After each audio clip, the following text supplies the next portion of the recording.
এইমাত্র তারেকের তত্ত্বাবধানে পে স্কেলের সুপারিশ কার্যকর। সংসদে বক্তব্যের পর ৩টি সুখবর ও পূর্ণাঙ্গ অনুমোদন দিলেন তারেক রহমান। ২৫ মে ২০২৬ তারিখে এই প্রতিবেদনটি প্রকাশ পেয়েছে। গতকাল সরকার বিরোধী দলের সদস্য হাসনাত সরকারি চাকরিজীবীদের বেতন বৃদ্ধির বিষয়গুলো তুলে ধরেন। সংসদের মতো একটি গুরুত্বপূর্ণ স্থানে বেতন বৃদ্ধির বিষয়টি তুলে ধরায় ঊর্ধ্বতন কর্মকর্তাদের টনক নড়েছে। তারা সকলেই প্রধানমন্ত্রী ও অর্থমন্ত্রী আমির খসরুর সঙ্গে জরুরি দফায় বৈঠক করেছেন। গতকাল সংসদ অধিবেশন শেষে বৈঠকে অংশ নিয়েছেন পে কমিশনের চেয়ারম্যান জাকির আহমেদ খান। অর্থমন্ত্রী আমির খসরু সহ বিভিন্ন ঊর্ধ্বতন কর্মকর্তারা উপস্থিত ছিলেন। এছাড়াও সচিবরা বৈঠকে সরাসরি তত্ত্বাবধান করায় তারা চূড়ান্ত গেজেট প্রকাশকে সমর্থন জানায়, যার ফলে প্রধানমন্ত্রী তারেক রহমান বলেন, সরকারি কর্মচারীরা ইতিমধ্যেই কর্মসূচির ডাক দিয়েছেন। তাদের কর্মসূচির আগেই যদি বেতন বৃদ্ধি করা হয় তাহলে পরবর্তীতে কর্মচারীরা হাটলাইনে যাবেন না। এতে করে সরকারি কাজে ব্যাঘাত হওয়ার সম্ভাবনা একেবারেই কমে আসবে এবং তারা অর্থনৈতিকভাবে স্বাবলম্বী হবেন।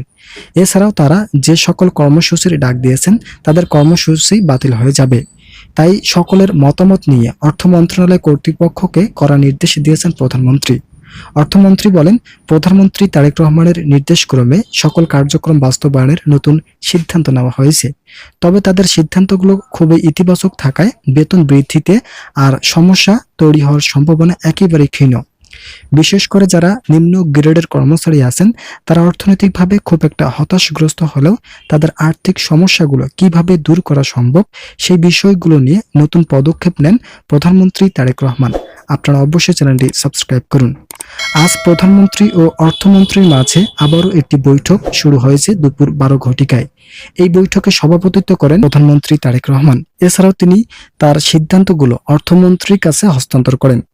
বিশেষ সূত্র জানিয়েছে, প্রধানমন্ত্রী তারেক রহমান এমনভাবে সকল কিছু বাস্তবায়ন করতে যাচ্ছেন যেখানে কর্মচারীদের দীর্ঘদিনের আর্থিক সমস্যাগুলো দ্রুত সমাধান করার মাধ্যমে পুনর্জীবিত করা হবে। বিশেষ করে যারা পূর্বের ২০তম গ্রেডের কর্মচারী আছেন তাদের অর্থনৈতিক অবস্থা কিভাবে বৃদ্ধি করা হবে সেই বিষয়গুলো নিয়ে আলোচনা করা হয়েছে। অর্থমন্ত্রী আমির খসরু বলেন, যেহেতু আমরা গ্রেড সংখ্যা পরিবর্তন করার সিদ্ধান্ত নিয়েছি তাই আর নতুনভাবে সমস্যা তৈরি হওয়ার সম্ভাবনা নেই। বাংলাদেশের সরকারি কর্মচারীদের অর্থনৈতিক অবস্থান বিবেচনা করে গ্রেড সংখ্যা ১৫টি রাখার নতুন সুপারিশ এসেছে। কেননা এই গ্রেড সংখ্যা বাংলাদেশের সরকারি চাকরিজীবীদের অর্থনৈতিক উন্নয়নের নতুন ভাবধারা হিসেবে গঠন করেছেন সংশ্লিষ্ট কর্তৃপক্ষ। পে কমিশনের একাধিক সূত্র নিশ্চিত করেন, প্রধানমন্ত্রী তারেক রহমান প্রবল চাপে রয়েছেন, যার ফলে তিনি তড়িঘড়ি করে সকল কার্যক্রম বাস্তবায়নের নতুন সিদ্ধান্ত নেয়। তিনি যেভাবে বেতন বৃদ্ধির লক্ষ্যে কাজ করে যাচ্ছেন, আশা করা যাচ্ছে দ্রুত সরকারি চাকরিজীবীদের সকল দাবি পূরণ করা হবে। এছাড়া কর্মচারীরা অর্থনৈতিকভাবে ক্ষতিগ্রস্ত হওয়ায় তাদের অর্থনৈতিক সমস্যাগুলো কিভাবে দূর করা যায় সেই বিষয়গুলো নিয়েও চূড়ান্ত পদক্ষেপ নেওয়া হয়েছে। তাই সকলের মতামত অনুযায়ী গ্রেড সংখ্যা পরিবর্তন করে নতুন সিদ্ধান্তে যাচ্ছেন তারেক রহমান। আপনারা অবশ্যই চ্যানেলটি সাবস্ক্রাইব করুন। ইতিমধ্যে প্রধানমন্ত্রী তারেক রহমান নতুন ৩টি সুখবর দিয়েছেন। প্রথম সুখবর, গতকাল হাসনাত আব্দুল্লাহ সংসদে বেতন বৃদ্ধির বিষয়টি উপস্থাপন করায় নতুন বাজেট বরাদ্দ দেওয়া হয়েছে। এই বাজেট অনুযায়ী সরকারি চাকরিজীবীদের পূর্ণাঙ্গ রূপে নবম জাতীয় বেতন স্কেল কার্যকর করা হবে। প্রাথমিক দিকে মাত্র ৪০,০০০ কোটি টাকা বাজেট বরাদ্দের ঘোষণা আসলে আংশিক বেতন স্কেল বাস্তবায়নের সুপারিশ করা হয়। এখন যেহেতু পূর্ণাঙ্গভাবে বেতন বৃদ্ধির সুপারিশ করা হয়েছে তাই ৬০,০০০ কোটি টাকার ঊর্ধ্বে বাজেট বরাদ্দের ঘোষণা করেছেন সংশ্লিষ্ট কর্তৃপক্ষ। একই সঙ্গে সংশ্লিষ্ট কর্তৃপক্ষের একাধিক সূত্র বলেন, তারেক রহমান যেভাবে কাজ করে যাচ্ছেন আশা করা যাচ্ছে নবম পে স্কেলে ৬০ থেকে ৬৬,০০০ কোটি টাকা বাজেট বরাদ্দ আসবে।